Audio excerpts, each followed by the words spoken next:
Kale tukulamwisa ali ku Nsonga TV webali kubanga twekuumireku olunaku olwaleero twidye n'ensonga ediri kutambula mu eggwanga Uganda. Eibago eririwo era lyenenze tube nga twogeraku, lyenenze tushiyalingeku, niwe omuboni waife wa Nsonga TV. Neibago erya UPDF Amendment Act 2025.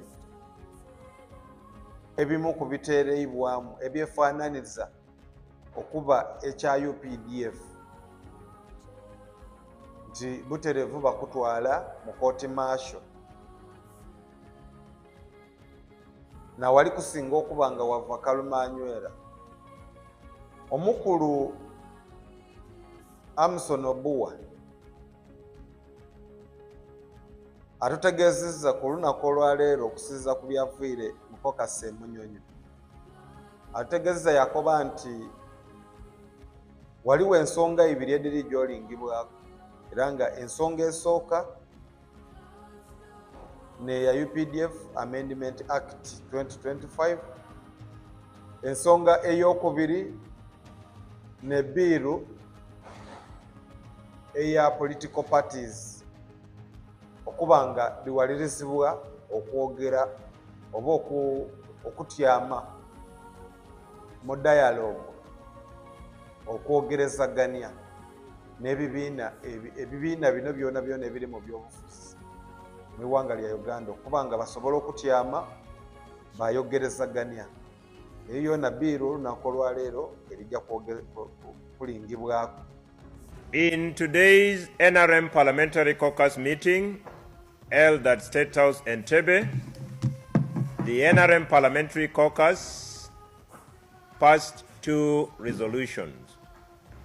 Resolution number 1, the caucus resolved to support the UPDF Amendment Bill as presented in Parliament by the Minister of Defense and Veterans Affairs in fulfillment of the Supreme Court ruling on the same and following our earlier resolution on the same. 2, the caucus also resolved to support the private members' bill aimed at amending the Political Parties and Organizations Act to set a condition precedent for all political parties to be members of IPOD as a condition precedent for accessing funding from government. Kusuubira embeera oba oliawo butatambula mu bulungi mu parliament y'eiwanga erya Uganda,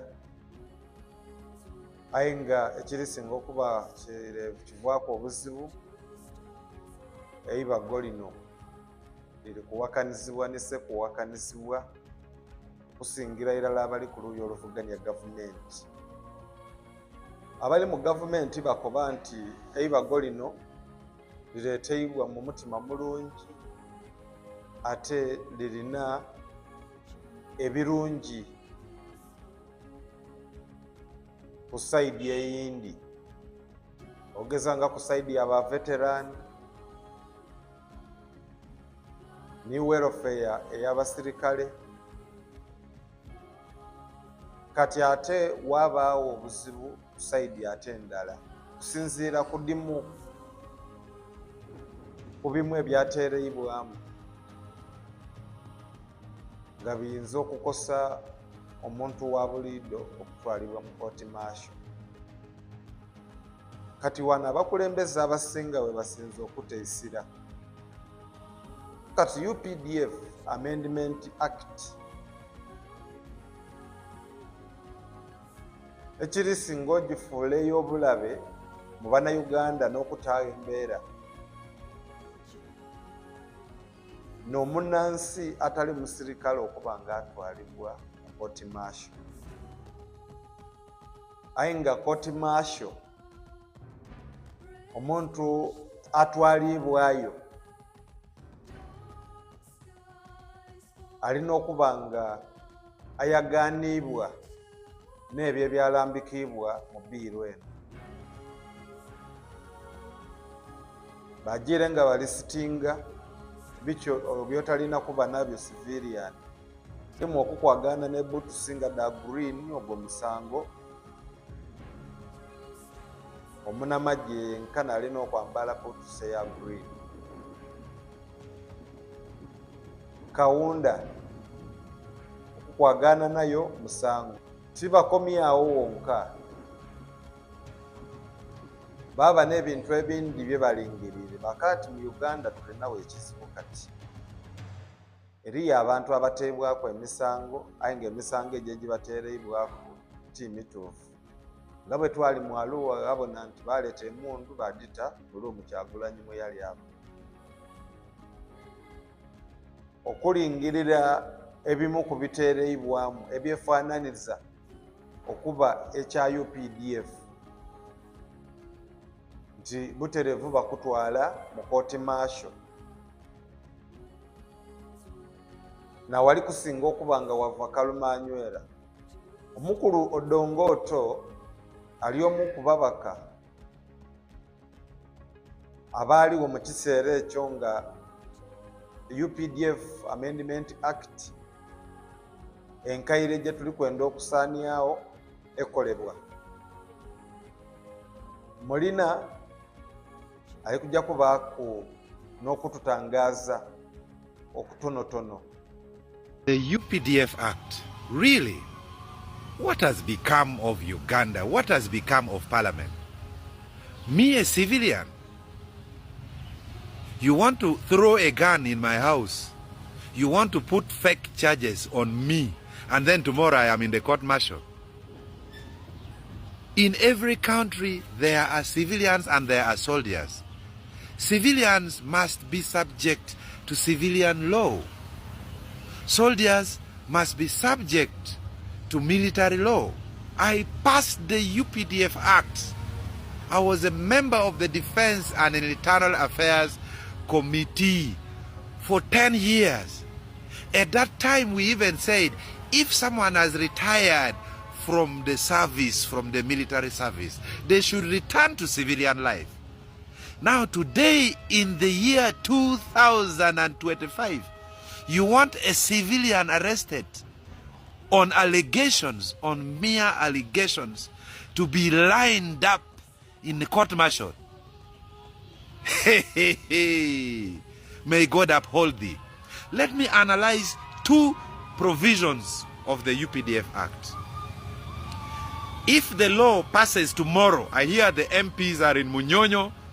Tonight they are going to the caucus to meet the movement high priest, retired General Yoweri Kaguta Museveni.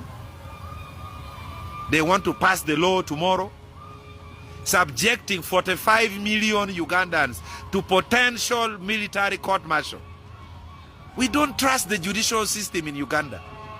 People get arrested because of fighting over a woman. People get arrested because of land wrangles. People get arrested because of fighting over job positions. And then you put charges, you throw a gun, you throw bullets into his car or her car, then tomorrow the person is in court-martial. We cannot run a country like this. We can't. Let me ask a question. Those who bombed people at a rugby club, they were arrested and convicted by civilian court. The lead judge was Chief Justice Owindolo. They were given 35, 40 years in prison. That was not a court-martial. That was a civilian court. Yesterday, the people, UPDF soldiers, who killed prosecutor Joan Kagezi, they were given 35 years in prison. That was a civilian court. That was not a court-martial. Why do you want to subject civilians to court-martial? Why? We put court-martial in the UPDF Act because when there is an operation like in Somalia, issues of discipline must be handled expeditiously. That is why we put court-martial in the UPDF Act. Not for trying civilians. You people, you are going to tear Uganda apart. You are going to kill Uganda. Archbishop, what are you doing? Cardinals, what are you doing? Muftis, you are all quiet. No. Civilians are civilians. Soldiers are soldiers. So this provision must be stopped. The second provision, you are putting SFC as a branch of the army. Why are you doing this to Uganda? All over the world, the 181 countries of the world, there are 3 or 4 branches of the army. Infantry, Marine, Air Force, and then maybe artillery. In some countries, artillery section is under infantry. So that when you join the armed forces, you choose whether you are going to the Air Force, you are going to the Water Marines, or you are going to the infantry or artillery section. Now in Uganda, you want to create SFC, as a branch of the army, that from day one, Odongatawa's son is trained to be SFC. This is being myopic, because you think the same actors will be president forever. No! SFC cannot be a special force. That is in a department in the military. So are you trying to say now we should also